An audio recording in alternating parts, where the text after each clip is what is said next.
We are rapidly going forward. We've got some time now with Gill, and hopefully she's got some recipes from Business Kitchen. She's been a member for some time now. We actually have known each other almost 10 years, I believe, Gill, which is a bit scary. And it's only recently that she's come back into the fold. So it's lovely to have you here. I'm going to put you onto speaker view so everyone can see you. Over to you, Gill. Tell us what you're going to be sharing today. Hi everybody. So as Gill said, Gill and I have known each other. I couldn't realise it was quite 10 years, but I guess it probably is really. And actually that came about through BNI, funnily enough. So not all the things you hear about it are bad, I guess, is one of the things. It definitely has its place in the networking space. So I want to give you a bit of an insight about who I am today and sort of a little bit about what the Business Kitchen's about. I'm not going to talk about the business too much because that's not really the most important parts. I want to start with thinking about there are 6 simple questions that my mentor taught me and that I use a lot. We use it with our members. I use it with prospective new clients. It's something that anybody can use with most of their clients, particularly if you're in any sort of service business. And the 6 simple questions start with the question of where are you now? And the second question is, how did you get here? My mentor has his own mentor, as all good mentors do. A guy called Jason Jackman, who used to be, he's what he calls a professional loafer now. He's made his money and he loafs a lot. But he used to be a top copywriter. He wrote a lot of £1 million headlines in his businesses. And one of the things that he said at one of our mentoring meetings pre-COVID that really stuck with me was, where you are today is a result of all the decisions and choices you have made for your entire life. And the only person that's responsible for where you are today is yourself. And I think that's a really, really important thing that everybody needs to think about.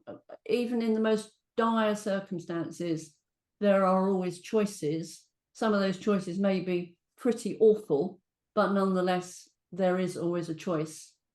And I think part of what I like to do with our members and things is think about people really taking responsibility and accountability for their business and being really clear about where it fits in how they want to live. Because if you don't do your life goals first, how do you fit your business into that space? Is there a danger that it becomes the tail wagging the dog, which we see quite a lot? And people end up not doing things that they love. You know, Philip talked about being in corporate world and all those things and realizing it didn't really fit with who he was and what he wanted to do. And I think the other thing is recognizing that everybody's definition of success in business is different. And my definition of success might be very different from Jill's definition of success, might be very different from Gina's definition of success. It doesn't make any of them right or wrong. And I do find that sometimes the business community can be somewhat judgmental in assuming that because somebody hasn't got grand ideas, that their business is less important to them than our own. So the 6 questions, how did I get here? Well, I started off wanting to be a vet. So not quite doing that. I then went off and trained to be a chartered accountant, having got a biology degree, which of course was totally relevant to being an accountant. But when I did accountancy, I actually did auditing. I did mostly auditing.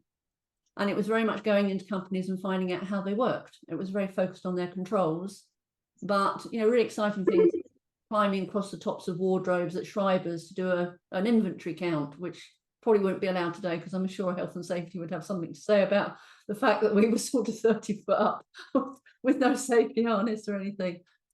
Working behind the scenes at Harrods, doing an audit at Harrods and seeing how the staff live and work versus how the front of house works, which was very, very interesting. I do remember the audit room was in a corridor, very, very plush. And that was when I got into computers. So I started doing computer auditing and then moved into financial services, working for the tier 1 banks. So people like JP Morgan, RBS, Deutsche, HSBC, all the big boys, and looking at how they worked, how their processes worked, how their data worked. So I like taking things apart. I'm not quite so keen on putting them back together again, but I do like taking them apart. And when I was a teenager, I used to work with my dad we used to do all our own car mechanics. So I used to take apart gearboxes and engines, and I used to do lots of I had a very old car and it had lots of bodywork falling off, so I spent a lot of time fiberglassing and spraying and trying to hold the thing together with lots of sticky stuff. And so that's sort of one of the things that sort of come through. And the other thing is I love problems. I love puzzles. If it's a wet winter's afternoon, you will find me doing a jigsaw puzzle. And I find the whole puzzle process fascinating, because I don't know who here does puzzles, but have you ever thought about the process that your brain is going through, that you can have a 1,000-piece puzzle, you're doing it for a little while, and an hour or so in, the piece that you're looking for and you've seen it. How does your brain do that? It has registered every single piece that you've picked up and put down. And I think it's absolutely fascinating from how our brains actually have this enormous power to solve problems if we ask it the right questions. So one of the things I don't know if anybody's come across possibility questions. So when you've got a problem, you ask yourself, how can I possibly do X, Y, Z, or how can I possibly achieve something? And you just let your brain play with it, and it will come up with all sorts of ideas. Some of them will be completely wacky and you can instantly discount. Some of them may be outside your comfort zone. Those are the ones you probably shouldn't discount. And some of them may be a very, very straightforward answer to what you do. So having worked in the city for years, I did a lot of work around data, which is all about process. In fact, one of the things that's really interesting in any business is how good is your data? Do you actually look after your data? Because it is a fundamental asset to your data. But one of the interesting exercises that I find quite useful to do, and I recommend to you that you do it, is you've all got, I don't think we've got any students here today, you've all got lots of experiences from your previous lives or from your existing businesses. Have you ever gone back and done an inventory of the skills and the knowledge that you've got that you have forgotten you have? And that actually, because you've changed careers, you may have thrown out with the bathwater. So I now go back, and because corporate was hard work. I mean, but we had a good time. It was hard work. But there were a lot of the tools that we used in corporate I didn't bring forward into the business kitchen originally, because they were corporate stuff. But when you go back to them and look at the principles of how those techniques worked, they can be applied to pretty much any business. So simple things like, how often do you go to a meeting with no agenda? And if you ever worked in corporate, how often did you go to a meeting with no agenda? The answer is never.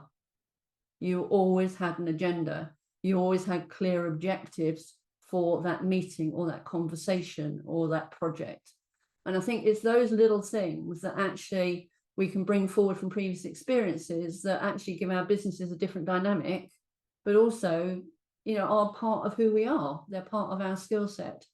And certainly if you're working in the service industry, helping other businesses with their business, or I can see Sarah Fletcher on here, so her social media and all those pieces, there will be a lot of things that you take for granted that your clients don't know.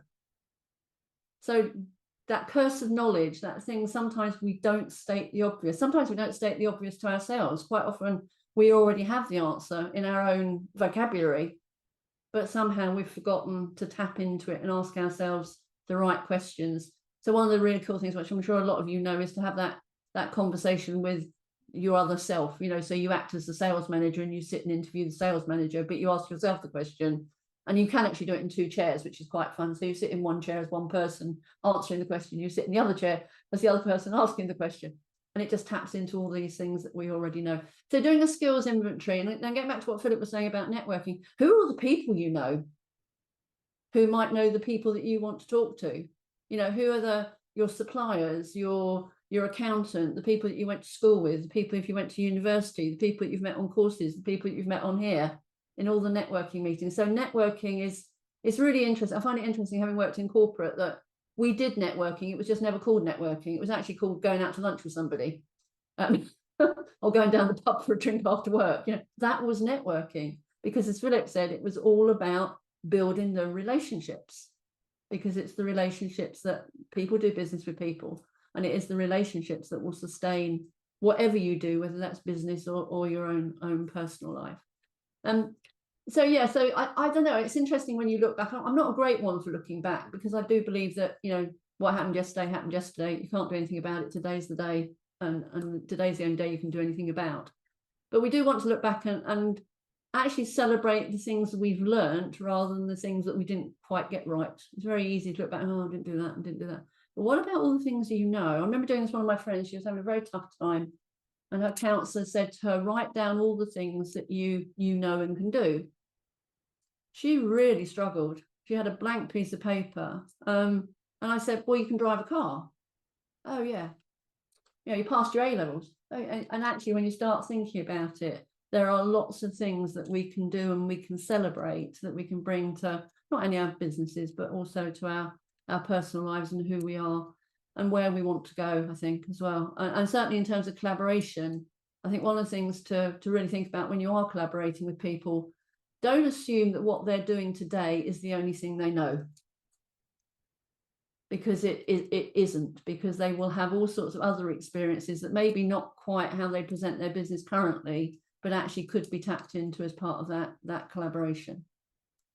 And I think the other thing is as well that I've learned from running a business, because, you know, it's very, very different obviously from being in employment, is that there is always more to learn, but we want to be careful we don't get into knowledge overload. And that we actually start using some of the things we know, and we not keep constantly thinking, well, the next thing I learn will be the thing that makes the difference. Because you can continue, it's that sort of magic bullet thing, you know, you're always looking for that one thing that actually that's the thing that's going to turn the business around. The only thing that's going to turn the business around is taking action.